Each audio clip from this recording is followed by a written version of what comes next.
The escape pod crashed into the crystalline surface of Dracoris Prime with a sound like thunder splitting the heavens. Steam rose from the twisted metal as alien atmosphere mixed with the failing life support systems.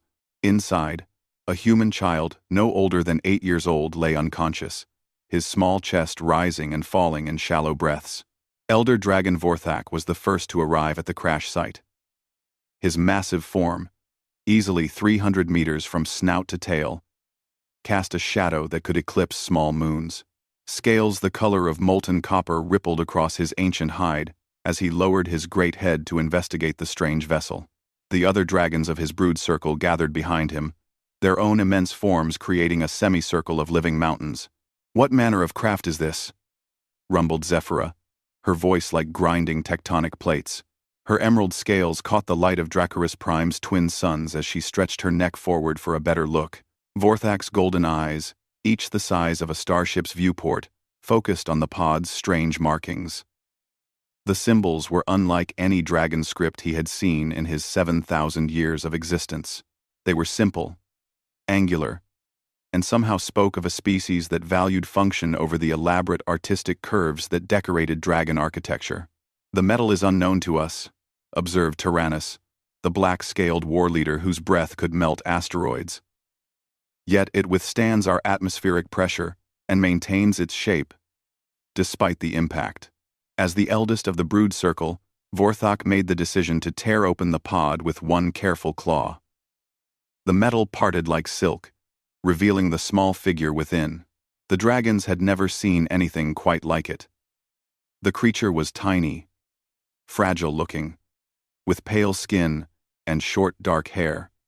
It wore strange coverings that seemed designed for protection rather than display. "A hatchling," whispered Solara, whose silver scales shimmered with an inner light.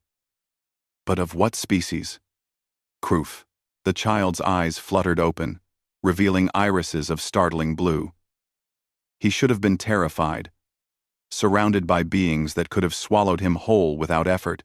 Instead, he looked up at Vorthak with curiosity rather than fear. When he spoke, his voice was small, but clear. "Are you the good dragons, or the bad dragons?" The question caught the ancient beings off guard. In all their eons of existence, they had never been asked such a thing. Dragons simply were. They commanded respect through power, ruled through might, and expected lesser beings to cower in their presence. Vorthak found himself oddly touched by the child's direct question. "We are dragons of honor, small one. What are you?" "I'm Marcus," the boy said, sitting up in the wreckage of his pod. "I'm human. My parents put me in the sleep pod when the bad aliens attacked our ship. They said to be brave and find help." The dragons exchanged glances that would have been imperceptible to most beings, but their kind had communicated through subtle expressions for millennia. Here was a survivor of what appeared to be a destroyed vessel, a hatchling of an unknown species that showed no fear of beings that could end his existence with a breath. "Your parents?" Zephyra asked, her massive head tilting with something approaching gentleness. Marcus's small face clouded with sadness that seemed too deep for one so young. "They didn't make it to the pods. The ship was breaking apart. Mom said I had to go without them." The silence that followed was profound. Dragons understood loss, understood the pain of watching one's kin fall in battle, but they had never encountered such raw, honest grief from a being so small. Vorthak made a decision that would echo through the ages. "You will come with us, young Marcus of the humans. Our eyrie has room for one more hatchling." The other dragons were startled but did not object. Vorthak was their eldest, their most respected leader. If he chose to take in this strange orphan, they would support his decision. The journey to the dragon eyrie was like nothing Marcus had ever imagined. He rode between Vorthak's massive shoulder blades, gripping the ancient scales with small hands as they soared through clouds that sparkled with exotic minerals. Below them, Dracoris Prime stretched out in all its alien glory. Crystalline forests caught and reflected the light of the twin suns, creating rainbows that danced across landscapes carved by wind and time. The area itself was carved into the side of a mountain that reached so high its peak was lost in the upper atmosphere. Caves large enough to house starships had been shaped by dragon claws over thousands of years, their entrances decorated with intricate patterns that told the history of the dragon clans. Marcus was given a small cave that had once housed precious gems. The dragons had cleared it out, leaving smooth walls and a comfortable sleeping alcove. It seemed enormous to him, but he understood it was tiny by dragon standards. In the days that followed, Marcus began to learn the ways of his new family. The dragons were puzzled by his needs at first. He required food far more frequently than dragon hatchlings, and he couldn't survive on the raw metals and crystalline formations that made up the dragon diet. Solara took it upon herself to find suitable nourishment, bringing him fruits and grains from the lower valleys where smaller creatures lived. The young human proved to be an eager student. When Tyrannus spoke of battle tactics and military strategy, Marcus listened with rapt attention, asking questions that showed he understood concepts that should have been beyond his years. When Zephyrah shared the ancient histories of their people, he memorized every detail, often recounting the stories back to her with perfect accuracy. But it was with Vorthak that Marcus formed the strongest bond. The ancient dragon found himself oddly protective of the small human, and surprised by the child's quick mind and fearless nature. Marcus would spend hours climbing over Vorthak's massive form, exploring the intricate patterns of his scales, asking endless questions about dragon physiology and abilities. "Why don't you breathe fire like the others?" Marcus asked one day as he sat perched on Vorthak's snout. "My breath is not fire, young one. It is something far more dangerous. I breathe the void itself, the cold darkness between stars that can freeze matter to absolute stillness." Marcus's eyes widened with fascination rather than fear. "Could you teach me?" Vorthak's laughter was like distant thunder. "You have no dragon lungs, no flame sac or void chamber. You are human, with human limitations. Then I'll find human ways to do dragon things," Marcus declared with the absolute certainty that only children possess. The dragons began to notice changes in themselves as the months passed. They found themselves explaining concepts they had always taken for granted, looking at their own abilities through fresh eyes, as they tried to answer Marcus's endless questions. The boy had a way of cutting through millennia of tradition and assumption, with simple, direct observations.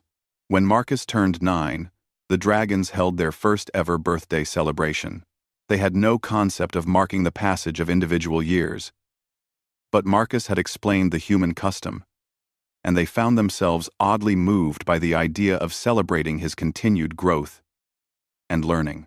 Zephyrah crafted a gift from living crystal, shaping it into a small replica of their mountain eyrie. Tyrannus contributed a piece of star metal, forged in the heart of a dying sun and shaped into a blade suitable for human hands. Solara wove light itself into a cloak that would protect him from the harsh radiations of alien worlds. But it was Vorthak's gift that truly mattered. He had spent weeks carving a small pendant from a scale he had shed, inscribing it with protective runes in the ancient dragon script.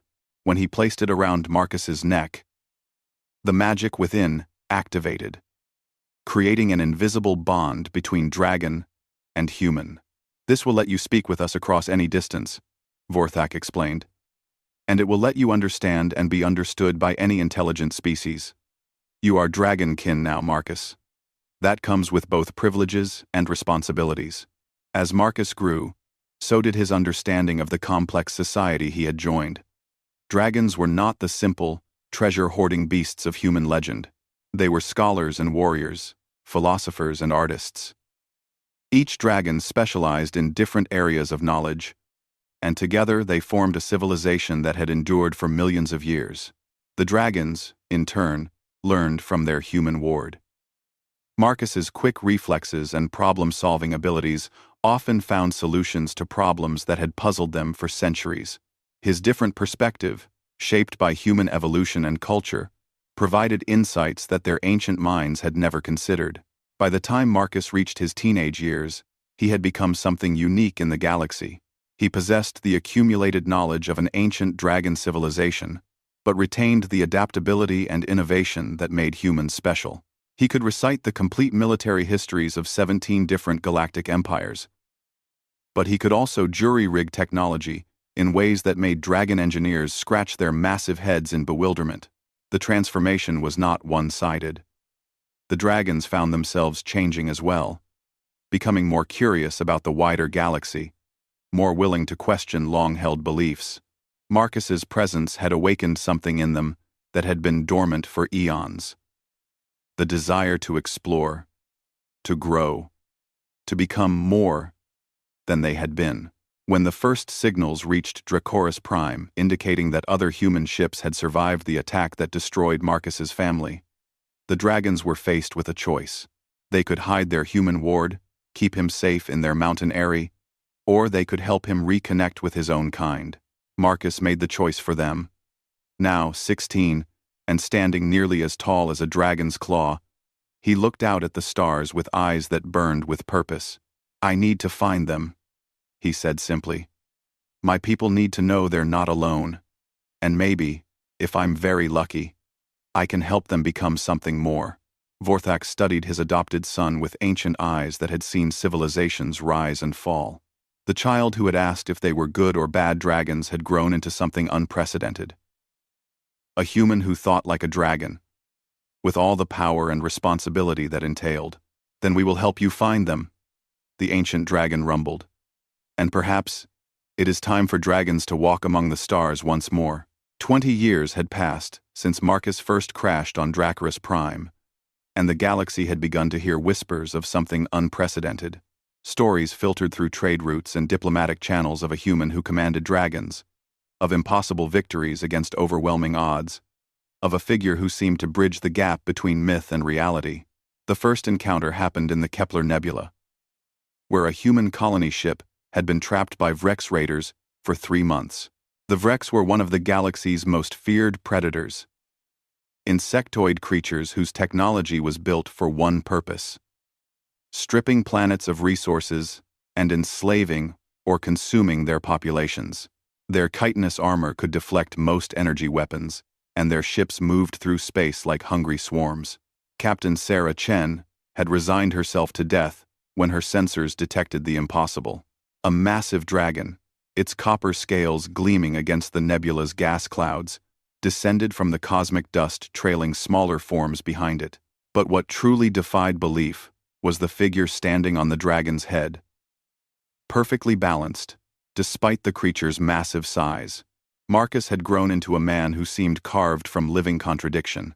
At 36, he possessed the lean strength of someone who had trained in high gravity. But there was something in his bearing that spoke of ancient authority. His dark hair was longer now, tied back in a style that echoed dragon grooming habits, and his blue eyes held depths that reminded observers of the void between stars. "This is Marcus of the Dragonkin." His voice carried across all communication channels simultaneously. A trick learned from his adopted family.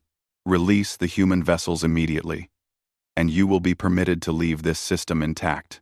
The Vrex response was predictably violent. Plasma bolts and fusion missiles erupted from their swarm ships, filling the space between them and the dragon with destructive energy. What happened next became the stuff of legend. Vorthak did not dodge the incoming fire. Instead, he opened his massive jaws and breathed the void itself. The attack was unlike anything the Vrex had encountered. Their weapons simply ceased to exist as they touched the cone of absolute cold that emerged from the dragon's throat. Energy dissipated, matter crystallized and shattered, and the vacuum of space itself seemed to deepen and darken. But Marcus's response was even more stunning. As Vorthak swept aside the Vrex weapons, the human leaped from his position, sailing through the void with impossible precision. His trajectory carried him directly to the Vrex flagship, a massive bioship grown rather than built, its hull covered in sensory organs and weapon clusters. The Vrex had never encountered anything like Marcus. He moved through their ship with fluid grace, his star metal blade cutting through chitinous armor like it was made of paper. But it wasn't just his physical abilities that devastated their defenses. Marcus fought with dragon cunning and human unpredictability, using tactics that were simultaneously ancient and revolutionary. Within minutes, the Vrex flagship was crippled. Marcus had systematically destroyed its command centers while leaving life support intact, demonstrating a precision that spoke of perfect knowledge of Vrex biology and technology. When he transmitted directly to their queen mind, his words carried the authority of someone who had studied galactic warfare under beings who had perfected it over millions of years. "Your species has potential beyond mere predation," he said, his voice somehow reaching every Vrex in the swarm simultaneously. "Choose evolution over extinction." The Vrex retreated, but not before their queen mind sent a message that would spread through their collective consciousness and beyond. They had encountered something new, something that combined human innovation with dragon wisdom. The galaxy was about to change. News of the Kepler incident spread quickly through human space. Captain Chen's report described Marcus not just as a warrior, but as someone who seemed to understand the very fabric of galactic civilization. He spoke 17 different languages fluently, demonstrated knowledge of technologies that were theoretical at best, and commanded the loyalty of beings that most humans considered mythical. More encounters followed. When the hegemony of suns attempted to blockade human trade routes, Marcus appeared with a small flight of dragons and demonstrated why elder beings were not to be trifled with. Tyrannus alone could destroy a battlecruiser with a single breath, his fusion fire hot enough to convert matter directly to energy. Zephyra's wind-based attacks could strip armor from ships like a sandstorm removing paint. Solara could overload electronic systems from light years away by focusing stellar radiation into precise beams. But it was Marcus who turned military victories into lasting peace. Rather than simply defeating the hegemony forces, he arranged to meet with their High Council. The negotiations that followed became legendary in diplomatic circles. Marcus entered the hegemony's Crystal Palace accompanied only by Vorthak, yet he carried himself with the confidence of someone backed by an unstoppable force. The High Council consisted of energy beings who had transcended physical form eons ago, becoming living fields of organized plasma and electromagnetic force. "We offer tribute and withdrawal," announced the first counselor, its voice like controlled lightning. "Your power is beyond our calculations." "I don't want your tribute," Marcus replied, settling into a chair that had been hastily modified for human physiology. "You've existed for millions of years, developed technologies that boggle the mind, created art that spans star systems, but you've forgotten how to grow." Vorthak's presence in the chamber was overwhelming, but it was Marcus who commanded attention. He spoke with the casual authority of someone discussing obvious facts, rather than challenging beings who could remake solar systems on a whim. "Humanity brings something you've lost," Marcus continued. "We bring change, adaptation, the willingness to become something new. You bring perspective, experience, the wisdom of ages. Together, we could achieve things that neither of us could accomplish alone." The negotiations lasted for 3 days, but by the end, the hegemony of suns had agreed to their first genuine alliance in over 1,000,000 years. They would share their advanced technologies with human colonies, while human researchers would work alongside hegemony scientists to solve problems that had puzzled both species for centuries. Word of Marcus's diplomatic successes reached the Galactic Council, the ancient body that theoretically governed the civilized galaxy. The council had existed for over 10 million years, its members drawn from species so old and powerful that most younger races viewed them as forces of nature rather than political entities. The summons came through official channels. Marcus of the Dragonkin was invited to address the council on behalf of humanity. It was an honor that had never been extended to such a young species, and it came with dangers that few could fully appreciate. The council's seat was located in an artificial solar system, its planets and moons arranged in perfect geometric harmony around a star that had been artificially stabilized to burn for billions of years beyond its natural lifespan. Each world housed representatives of different council member species, beings so ancient and powerful that their very presence could drive younger minds to madness. Marcus arrived not in a human vessel, but riding Vorthak through the void itself. Dragons, it turned out, could survive in hard vacuum for extended periods, their bodies naturally generating protective fields that allowed them to travel between stars under their own power. The sight of a human standing calmly on a dragon's back as they approached the council's seat sent ripples of shock through the assembled representatives.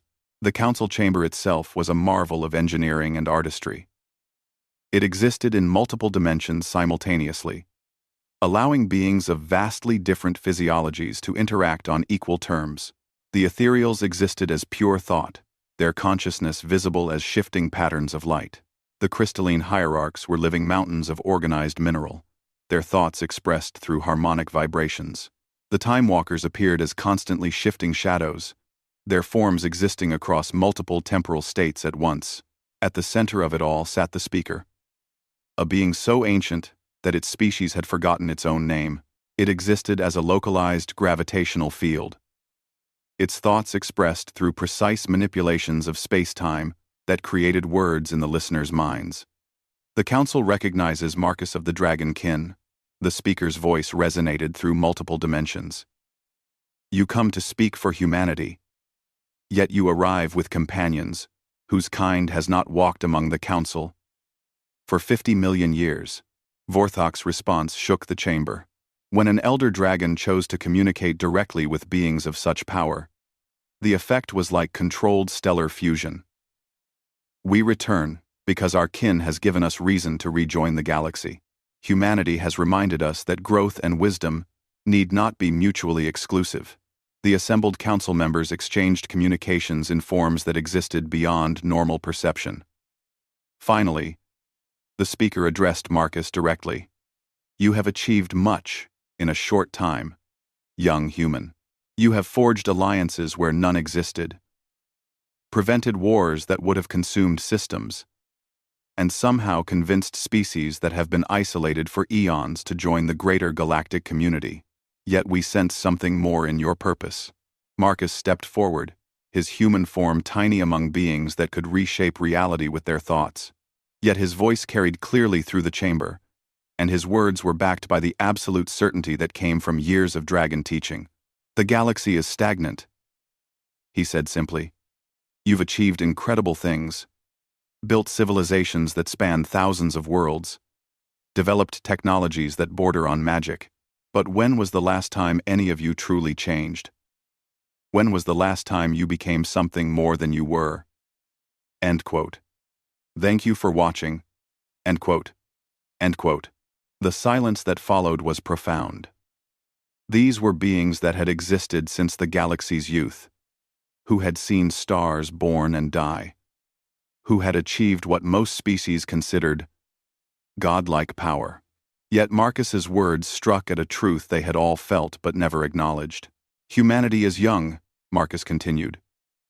We make mistakes. We're reckless. We often act without fully understanding the consequences, but we also adapt, evolve, become something new in every generation. That's what I'm offering the Council. Not just humanity's membership, but humanity's gift, the ability to grow beyond what you think possible. The debate that followed lasted for days. Ancient beings argued in languages that predated most star systems, discussing concepts that strained the boundaries of communication itself. But gradually, consensus emerged. The vote was unanimous. Humanity would be granted full membership in the Galactic Council, the youngest species ever to achieve such recognition. But more than that, the Council voted to establish something that had not existed for millions of years. The Advancement Protocols, a formal system for encouraging growth and change throughout galactic civilization. As Marcus prepared to leave the Council seat, the speaker made one final communication. You have achieved something unprecedented, Marcus, of humanity. You have convinced beings who thought themselves beyond change that evolution need not end with power. We will watch your species with great interest. Marcus's response became one of the most quoted statements in galactic history. Don't just watch. Join us.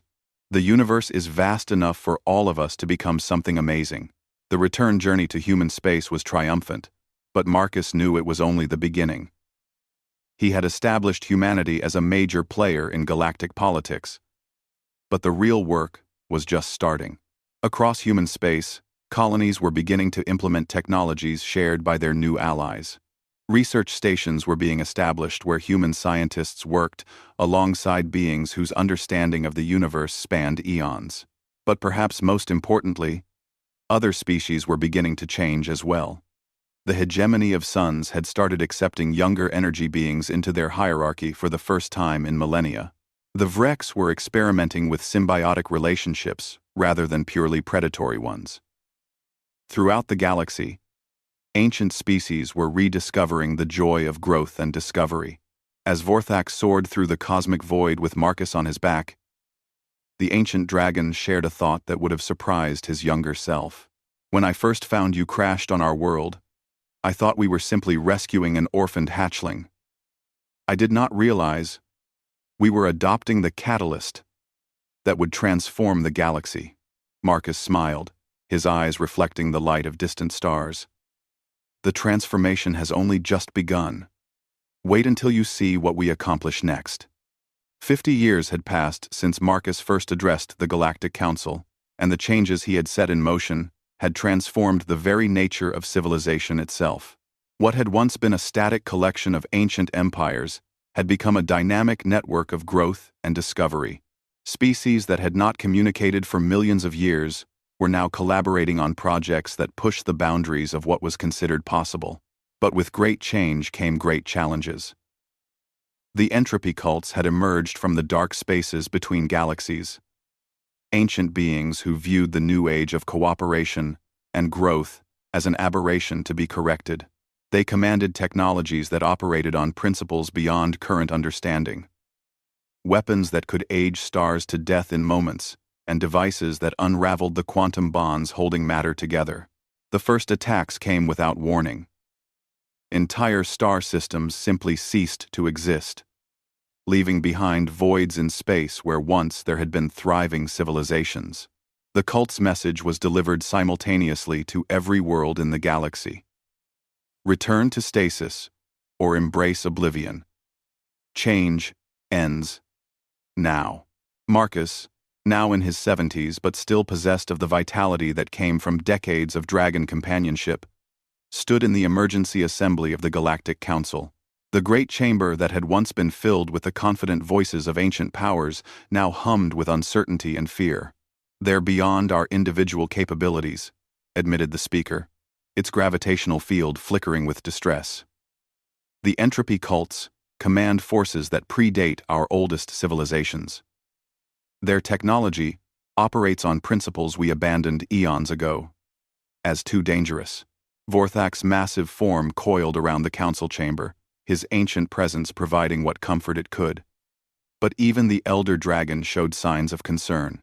"I remember stories of the cults from my hatchling days. They are what remains of the galaxy's first civilization, beings who chose to embrace endings rather than beginnings." Marcus stepped forward, his hair now silver, but his eyes still burning with the intensity that had made him legendary. Around his neck, the dragon pendant Vorthak had given him decades ago pulsed with accumulated power, a reservoir of energy built up over years of shared experiences. "Then we need to become something they can't predict or counter," he said simply. "We need to evolve again, faster and more dramatically than ever before." The plan Marcus proposed was audacious even by the standards of beings who reshaped reality as a matter of course.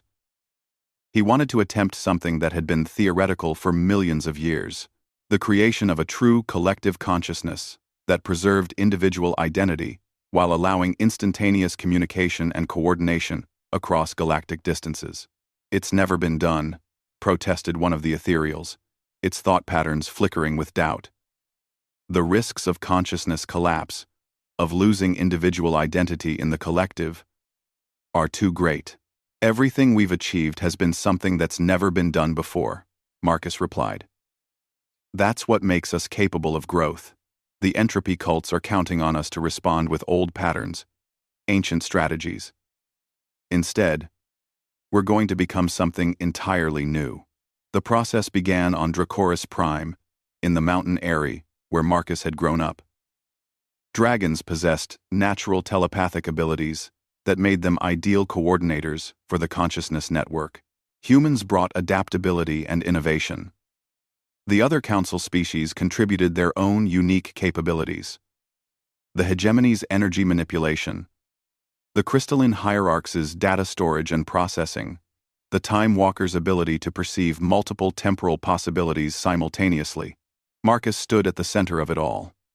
No longer just a bridge between species, but becoming the living embodiment of galactic unity. As the network formed around him, he felt his consciousness expand beyond anything he had ever imagined. Suddenly, he could perceive the thoughts and feelings of billions of beings across thousands of worlds, all while maintaining his essential humanity. The sensation was overwhelming and exhilarating. Through Zephyra's perspective, he experienced the birth of a new star in the Andromeda sector. Through a human scientist on Alpha Centauri, he understood breakthrough equations that explained how consciousness itself interacted with quantum fields. Through a young Vrex poet, he felt the beauty of mathematical harmony expressed in ways that transcended language. But it was through Vorthak that he felt the deepest connection. The ancient dragon's consciousness touched his own with the warmth of a parent's love, anchoring him to his individual identity even as his awareness expanded to encompass the galaxy. "You are still you, my son." Vorthak's mental voice was like a steady beacon in the storm of collective consciousness. "But now you are also all of us." The transformation was not without cost. Several species found the integration process too intense and withdrew from the network. Others discovered abilities they had never known they possessed. The ethereals found they could manifest physical forms when needed. The crystalline hierarchs developed emotional responses that enriched their logical processes. Humans began showing signs of extended lifespans and enhanced mental capabilities. When the entropy cults launched their second wave of attacks, they found a galaxy that no longer fought as individual species or even individual fleets. The collective consciousness allowed perfect coordination across impossible distances. Human innovation guided dragon power, which was enhanced by hegemony, energy manipulation, and supported by crystalline hierarch computational abilities. The battle for the Sigma Draconis system became the turning point. The entropy cults arrived with a fleet of ships that defied conventional physics, their hulls shifting between dimensions as they unleashed weapons designed to accelerate universal decay. They expected to face scattered resistance from species too proud to truly cooperate. Instead, they encountered Marcus. He no longer needed a physical ship or even Vorthak's back for transport. The collective consciousness had taught him to project his will directly through space-time, appearing wherever he was needed most. When the cult ships fired their entropy beams, Marcus was there to intercept them, his enhanced form serving as a focus for the combined abilities of countless allied species. The sight was beyond description. A single human figure standing in the void between stars, surrounded by an aurora of pure possibility as reality bent around him. The entropy weapons that should have aged him to dust in microseconds instead dissipated harmlessly against barriers woven from dragon magic, hegemony energy fields, and human stubbornness. But Marcus didn't just defend. He reached out through the collective consciousness and touched the minds of the entropy cult beings themselves. What he found there surprised him. Not evil or malice, but a profound sadness. These were beings who had lived so long, seen so much, that they had forgotten how to hope for anything new. "You're afraid," Marcus's voice carried across all forms of communication simultaneously, reaching every cult ship in the fleet. "You've been alive so long that change feels like death to you. But stagnation is the real death. Let us show you that growth doesn't mean losing what you are." The mental contact that followed was unlike anything in galactic history. Marcus, supported by the combined consciousness of the allied species, reached across the void and gently touched the minds of beings who had not experienced true contact with others for billions of years. He showed them memories of his own journey. The crash landing on Dracoris Prime, the first time Vorthak had shown him kindness, the joy of learning something new, the satisfaction of helping others grow. The response was immediate and profound. Across the cult fleet, beings who had embraced ending began to remember what it felt like to hope for new beginnings. Not all of them were convinced. But enough were touched by the contact that the fleet's unity began to fracture. The battle that followed was brief, but decisive. The cults who chose to continue fighting found themselves facing not just superior coordination and firepower, but the determined resistance of their own former allies who had chosen growth over entropy. Within hours, the remaining cult ships had either surrendered or fled back to the dark spaces between galaxies. But for Marcus, the real victory came in the days that followed. Representatives of the entropy cults who had chosen to change approached the Galactic Council with an unprecedented request. They wanted to learn how to hope again.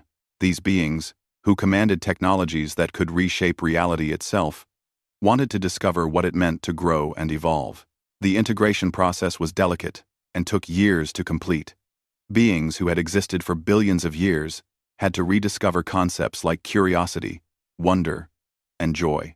But gradually, with help from the collective consciousness and careful guidance from Marcus and his allies, they began to change. The transformation of the entropy cults marked the beginning of what historians would later call the Age of Infinite Possibility. Technologies that had been hidden in the dark spaces between galaxies became available to all species. Art forms that spanned dimensions and temporal states flourished throughout civilized space. Scientific discoveries accelerated at a pace that would have been impossible without the collective consciousness to coordinate research and share insights. Marcus himself became something more than legend. He was the living embodiment of galactic unity, the bridge between all species, and the guardian of continued growth.